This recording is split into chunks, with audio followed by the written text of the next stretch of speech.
يقولون أن فارس الشرقية والفريق الحقيقة اللي له مواقف على مستوى آسيا، على مستوى العرب، فريق الأساطير صالح خليفة، خليل الزياني، يقولون أنه رسميا هبط إلى مصاف الدور الدرجة الأولى.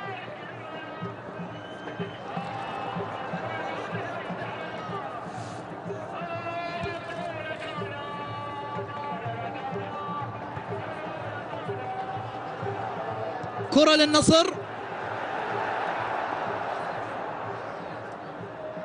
منقولة للأمام، محاولة عدى بالكرة ولكن محاولة نصراوية.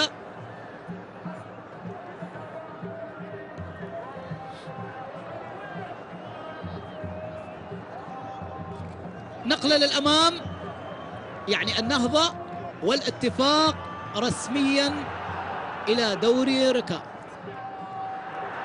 محاولة راية وتسلل، خلاص الآن على بعد 3 دقائق فقط.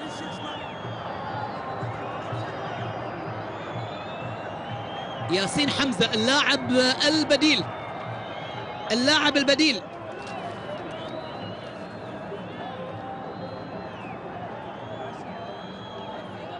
وحسم أيضا لقب الهداف عند لاعب نادي الهلال ناصر الشمراني. خلاص البطل على يعني لنا الآن أكثر من 7 أيام وحسم.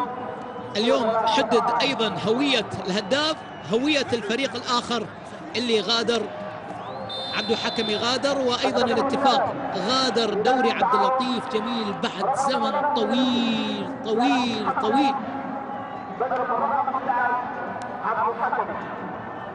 محاولة للأمام، أوفولو يحاول صوب، الله، تصويبة رائعة جدا على آخر ثواني شوط المباراة الثاني، على آخر ثواني أوفولو صوب كورة، ولكن عبد الله الشمري تابع الكورة وأبعدها إلى خارج الملعب. اللاعب الكاميروني هذا ما له حل اللاعب الكاميروني، لكن النصر على بعد الدقائق